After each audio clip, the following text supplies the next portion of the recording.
Papá, ¿para allá están las Malvinas? Sí, hijo, sí. ¿Y son nuestras? Sí.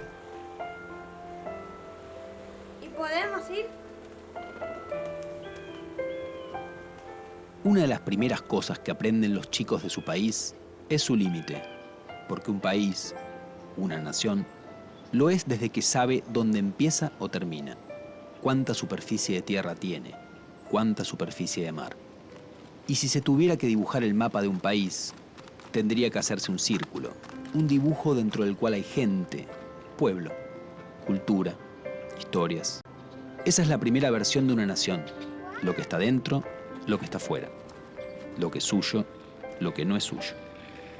El círculo de la Argentina parece estar abierto, y ese lugar, o punto incompleto, se llama Malvinas. Las Islas Malvinas. Nosotros habíamos recordado todos estos días cómo estaba compuesta nuestra patria, ¿no es cierto? Una parte era parte del continente, ¿cómo le decíamos? Argentina continental. Y había otra parte más que le decíamos insular. Era la parte que estaba formada ¿por qué? Islas. Por islas. Y en realidad hay unas que se destacan y mucho. Las más grandes, ¿cuáles son? Las Islas Malvinas. ¿Las Islas Malvinas forman parte de mi Argentina? Sí. Sí, muy bien. Y resulta que ese lugar chiquitito que está acá está enfrente al lugar donde estamos nosotros ahora, ¿no es cierto? Diario de un viaje a Malvinas. Después de alrededor de una hora, empezamos a ver las islas y comenzó la maniobra de aterrizaje con un fuerte viento y nos previnieron al descender en inglés "too much wind".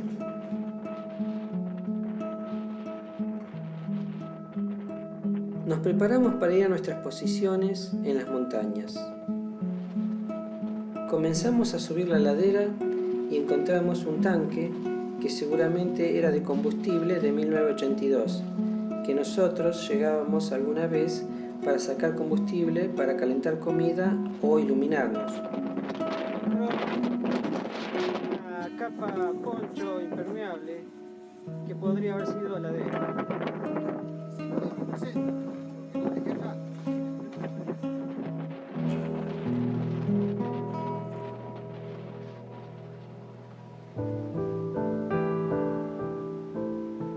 Las Islas Malvinas constituyen un archipiélago situado en el Océano Atlántico Sur, en la plataforma epicontinental llamada Mar Argentino, a una distancia de 480 kilómetros de la Patagonia Argentina.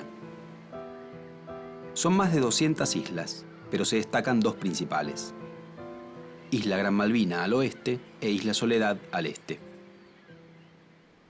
El descubrimiento de las islas ha sido objeto de polémicas. Sin embargo, parece estar claro que fueron descubiertas por marinos portugueses a las órdenes de Hernando de Magallanes, que hacia 1520 pusieron pie en ellas y las denominaron Islas de Sansón.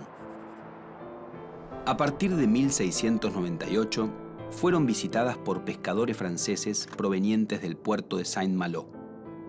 Por esa razón, las islas fueron llamadas Malouines y posteriormente Malvinas. El nombre que le dieron los ingleses, Falklands, tuvo su origen en el viaje que el capitán inglés John Strong hizo por el estrecho de San Carlos en 1690. El capitán denominó a ese estrecho Falkland Sound, en reconocimiento al lord que había patrocinado su viaje. Durante el siglo XVIII, franceses e ingleses incursionaron en la zona del archipiélago. Esto determinó la reacción de los españoles, que desde 1774 afianzaron la pertenencia de las Malvinas a sus territorios del Río de la Plata. Después de la Revolución Rioplatense, iniciada en 1810, las islas pasaron a depender de las Provincias Unidas del Río de la Plata. Entre 1820 y 1833, cuando no había un poder central en lo que ahora es Argentina, la provincia de Buenos Aires mantuvo soberanía plena sobre las islas, que tuvieron 3 comandantes militares sucesivos. Algunos presos porteños eran enviados allí como castigo. Durante este periodo, ningún país reclamó la posesión de esos territorios. En 1829, Luis Bernet fue nombrado gobernador de Malvinas. En 1833, la corbeta británica Clio entró en la bahía de Puerto Soledad, redujo a los pocos habitantes y se apoderó de las islas.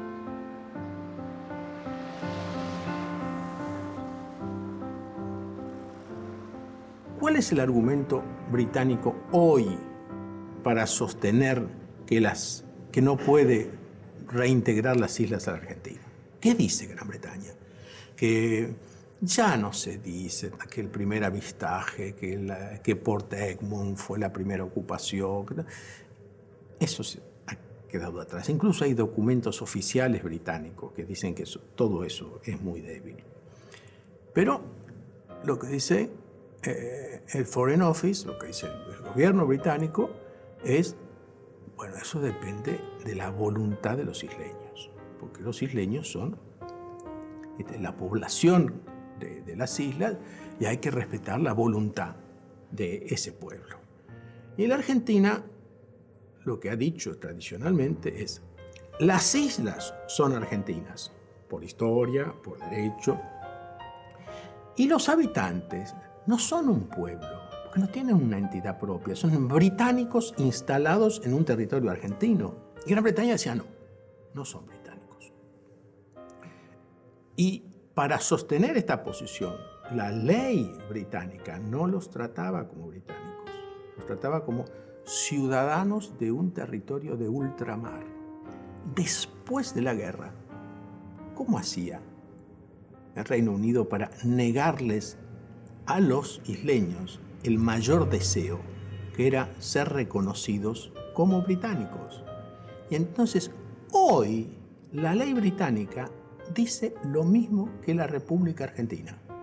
Dice que los habitantes de las islas son británicos, exactamente igual que un londinense.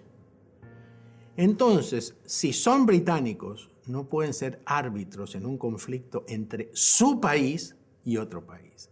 No son un pueblo distinto, no son terceros.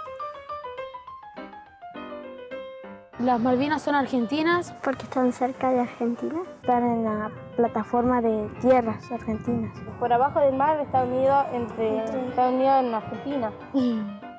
Están en el mar argentino. Porque están en la tierra argentina. Nosotros peleamos por mantener esas islas. Por eso, por derecho, es nuestra. Todavía son argentinas. Para ir a Corrientes, ¿yo qué tengo que hacer? Tener plata y Tener plata y poder tomar ¿qué cosa? avión, ¿Algo más? colectivo, Para ir a las Malvinas, ¿qué necesito? pasaporte. Ah, perdón. ¿No me dijeron que era Argentina? ¿Vos necesitas pasaporte para ir a Tierra del Fuego? ¿Y por qué tengo que usar pasaporte para ir a este lugar? Porque está dominada por Inglaterra. Dominada por Inglaterra. ¿Y entonces qué pasó? Se las robaron. Se las robaron. ¿Nosotros alguna vez dejamos de decir son nuestras? Nunca. Ni tenemos que dejar de decirlo, porque las Malvinas son nuestras. Hasta acá, para que se pudiera cocinar para toda la compañía. Sigo y encuentro una barranquita donde en el 82 habíamos matado y cocinado una oveja. Ahí están haciendo los restos de la cocina. ¿Cómo queda de imaginarse esta barranquita? Sigo hasta los lugares más alejados donde había hecho guardia, viendo el río Murrell y la casa que está en la otra orilla. Pero con cuidado, ya que recordaba que había un campo minado que ahora parece no estar señalizado. Paramos a un costado del camino y tomamos unos mates.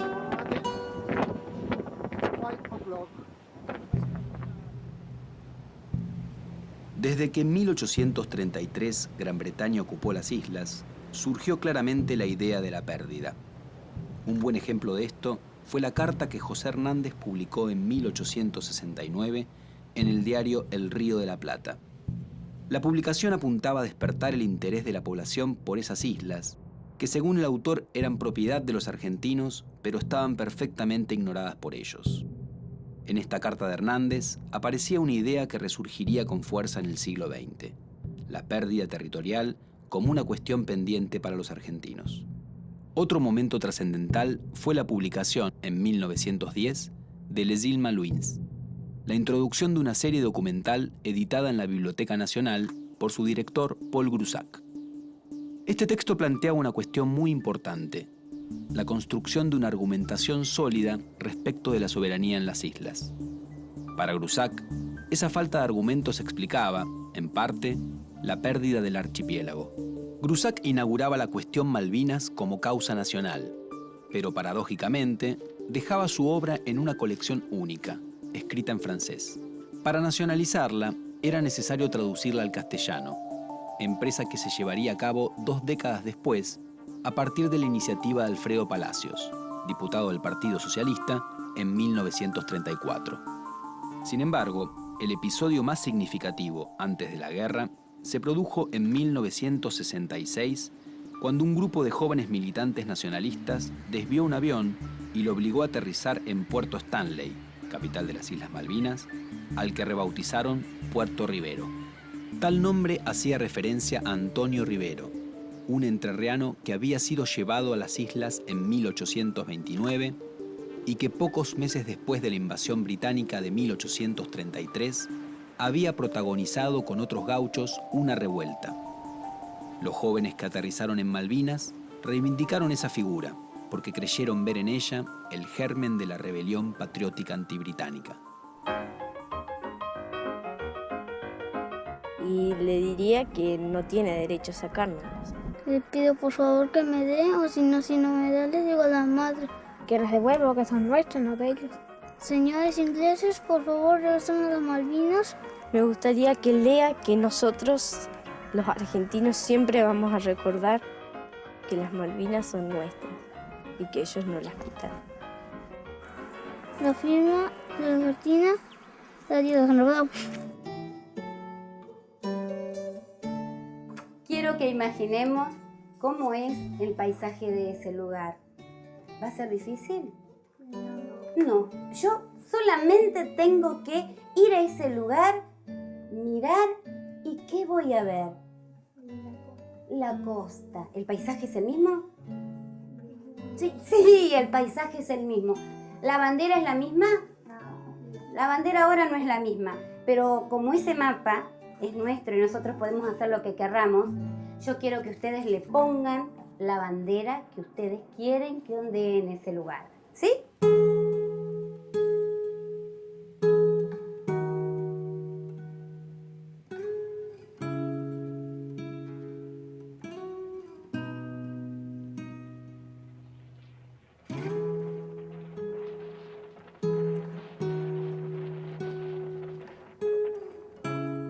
Comenzamos a bajar hacia lo que pensamos que era el lugar donde estaba la compañía C, donde habíamos estado Daniel y yo en el 82.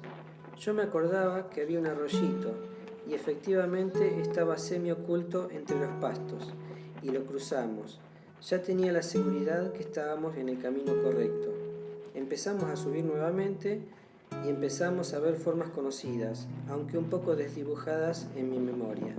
Daniel acaba de encontrar su lugar, o uno de estos, que la verdad se ven difíciles, complicados. Veo los restos de una posición, pero no me resultaba conocida. Subo un poco más y ahí digo, tiene que ser esta. Daniel me dice, ¿te parece? ¿Estás seguro? Vuelvo y digo que sí, que estaba seguro. Y metí la mano en el hueco de una piedra que guardaba cosas en el año 82, que estaba oculto por el pasto, y encuentro una lata de pomada Washington que yo había llevado y no había usado. La saqué, la miré y la volví a dejar en el mismo lugar. Pensé que tenía que quedar ahí. No quise remover el pozo semitapado porque había dejado una granada de mano adentro en el 82, bien oculta, y es posible que todavía esté y puede ser peligroso.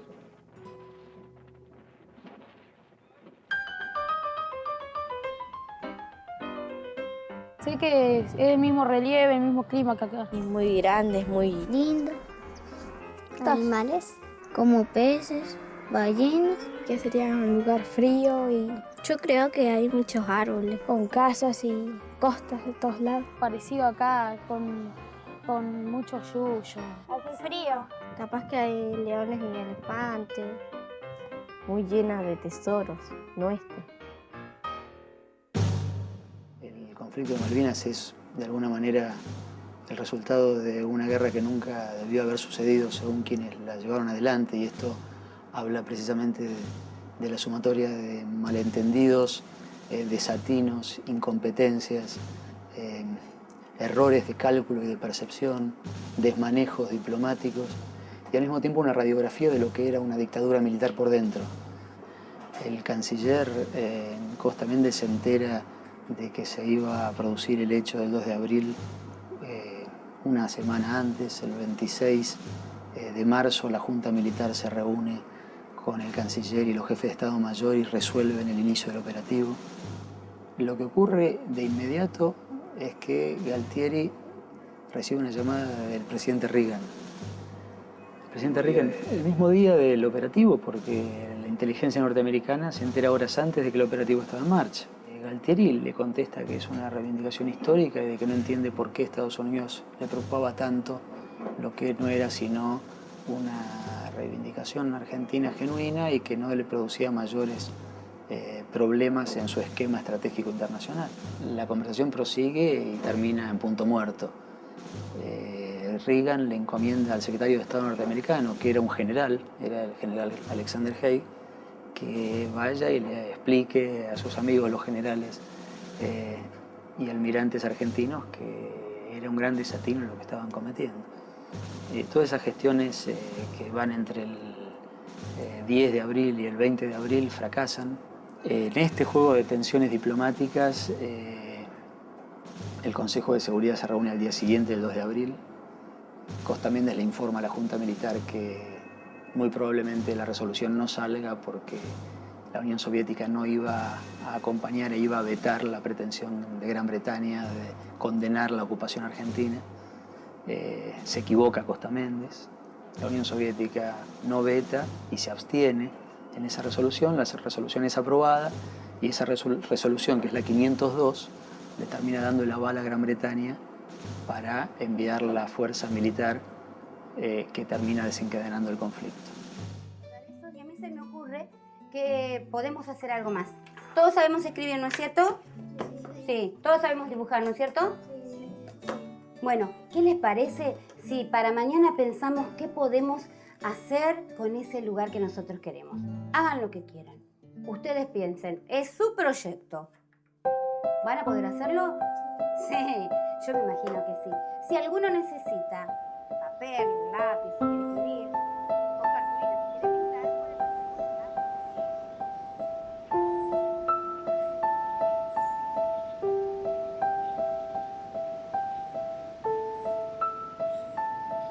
¿Y si le mandamos un mensaje a los ingleses?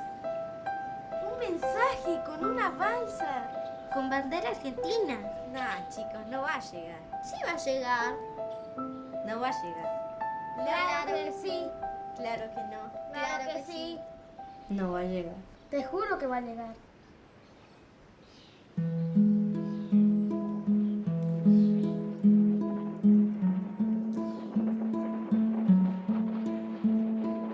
El miércoles decidimos ir a London y subimos a pie, con cierta duda, pero fuimos reconociendo algunos lugares por las fotos que habíamos visto. Primero, esperamos que te sea roto, porque hemos caminado mucho. Fuimos recorriendo el monte, escarpado y extenso, de mayor altura que los otros que conocíamos, ya que veíamos el río Murrell, la bahía y el pueblo.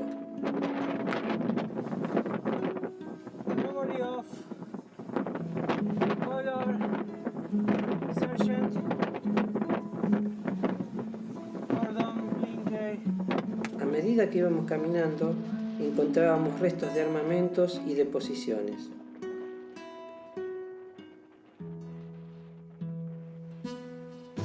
En la madrugada del 2 de abril de 1982, grupos de élite de la Marina y el Ejército argentino desembarcaron en las Islas Malvinas y redujeron al pequeño grupo de no más de 50 hombres que componía la guarnición militar británica. El Operativo Rosario daba comienzo a la primera y única guerra del Estado moderno argentino. En medio del fervor que esta acción provocó en la población argentina, la respuesta británica no se hizo esperar. El 3 de abril, una flota de guerra zarpó rumbo a la zona y se estableció un área de exclusión de 200 millas alrededor de las islas. Ese mismo día, la ONU, a través de la Resolución 502, exigió el retiro argentino de las islas para iniciar las negociaciones. Mientras las tratativas diplomáticas se desarrollaban febrilmente entre Londres y Buenos Aires, las poderosas fuerzas inglesas estaban cada vez más cerca de las islas. Y si bien el 25 de abril Gran Bretaña recuperó el control de las Islas Georgias y capturó el submarino Santa Fe, la tensa calma del mes de abril iba a romperse cuando el 1 de mayo, con el bombardeo británico sobre Puerto Argentino, comenzara estrictamente la guerra. Pero fundamentalmente cuando el 2 de mayo, el submarino inglés Conqueror atacara y hundiera el crucero Ara General Belgrano, que se encontraba fuera de la zona de exclusión. Murieron allí 323 argentinos. La respuesta no se hizo esperar. 2 días después, la Fuerza Aérea Argentina atacó al HMS Sheffield, que se hundiría pocos días después. Las semanas que siguieron serían de constante bombardeo británico sobre las islas, control decisivo del espacio marítimo y preparación del desembarco, que sucedería el 21 de mayo en la zona del Estrecho de San Carlos. El desembarco inglés abrió otra etapa de la guerra. Entre el 21 y el 29 de mayo tomó protagonismo la batalla aeronaval. Aquí la actuación de los pilotos de la Fuerza Aérea fue central. Una vez consolidado el desembarco, las tropas inglesas marcharon sobre Darwin, que caería tras los combates del 29 de mayo. Con la llegada de junio, comenzó el avance británico sobre Puerto Argentino y la fase final de la guerra. En esos días se dieron los cruentos enfrentamientos cuerpo a cuerpo en los montes cercanos a Puerto Argentino. Se produjo la batalla de Monte Longdon, una de las que ocasionó más bajas entre las tropas argentinas. Con la guerra ya casi terminada, el 11 de junio llegó al país el Papa Juan Pablo II para oficiar como mediador. Finalmente, el 14 de junio, Mario Benjamín Menéndez, gobernador argentino en las islas, firmó la rendición ante Jeremy Moore, jefe de las tropas inglesas.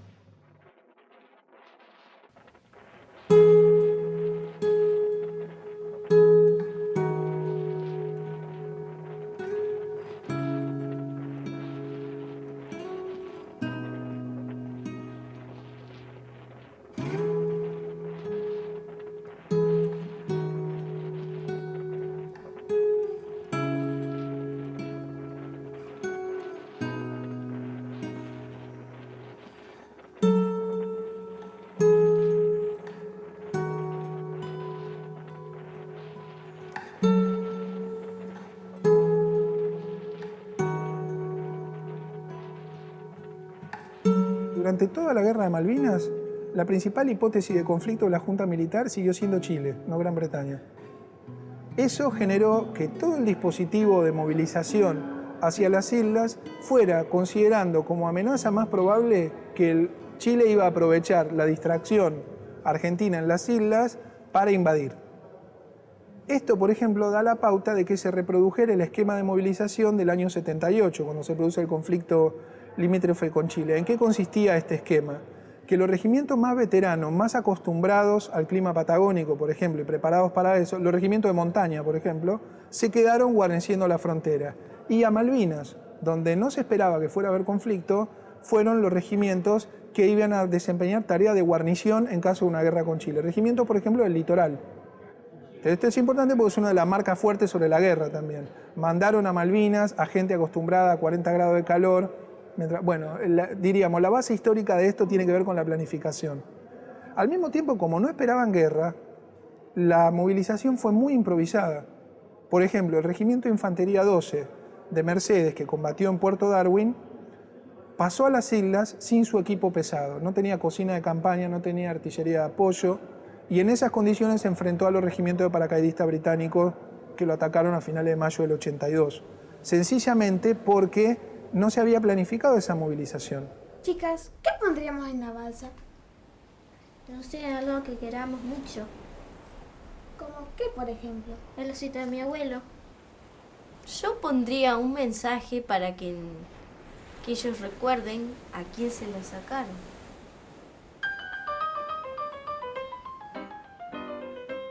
Me gustaría mandar una bandera, un dibujo de una paloma. Bueno, pondría que tendrían que entregarnos las islas. De paz, una paloma de paz. Yo mandaría en ese barquito el osito que me regaló mi abuelo a mí. Escribiría que nosotros los argentinos siempre vamos a recordar nuestra tierra. No sé, que no peleemos más. El proceso de la experiencia de la Guerra de Malvinas rápidamente queda subsumido, queda atrapado en lo que más ampliamente empieza a ser el descubrimiento social, por ponerle un nombre, de lo que había sido el terrorismo de Estado. Es decir, lo que hasta ese momento se recogía fragmentariamente, como comentarios en voz baja y que muchas veces costaba creer, Malvinas permite que aparezca en letra de molde en la prensa.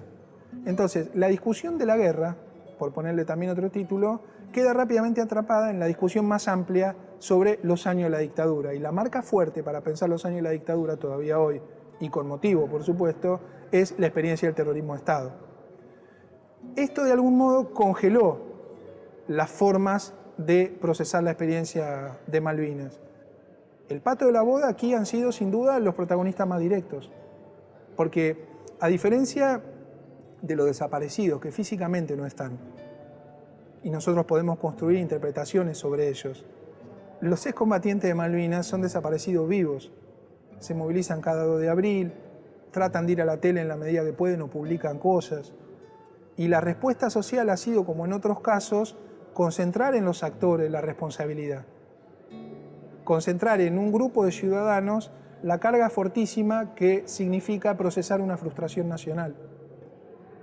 De ese modo uno puede entender, por ejemplo, la alta cantidad de suicidios, pero sobre todo las dificultades para hablar sobre Malvinas. ¿Qué podría decir un Estado sobre Malvinas? ¿Desde qué lugar se para hablar sobre la guerra?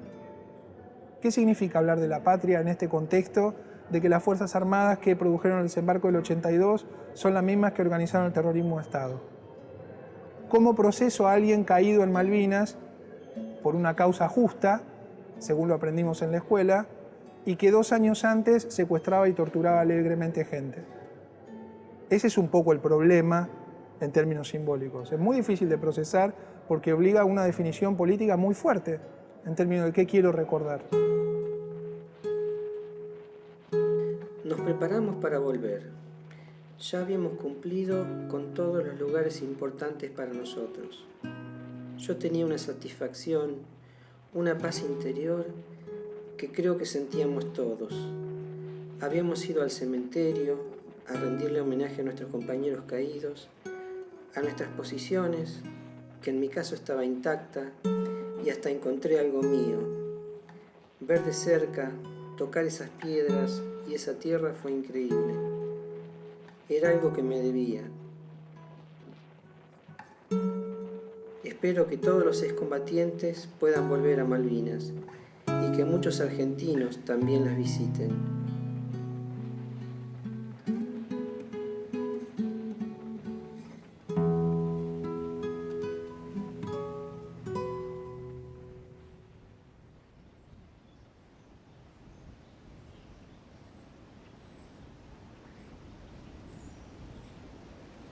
Chicos, vamos. Apurate, Ana, que hace frío. ¿Tenés el martillo? Sí. Yo tengo la cara con la madera. Ana, ¿tenés los clavos? Sí. ¿Y quién?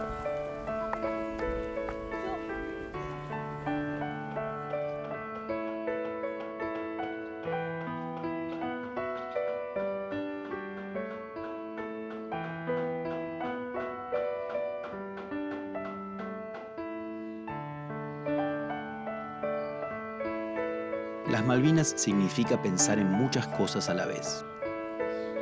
La síntesis siempre es un terreno difícil para la memoria, porque hay hechos que parece que nunca sucedieron, y aunque la memoria los preserve, están ahí, un tanto oníricos, irreales. Pero sucedió. ¿Llegará esto a Malvinas? Capaz. Una vez la Argentina fue a la guerra. partió hacia esas islas con todo lo que tenía dentro, a hacer realidad la realidad de sus mapas.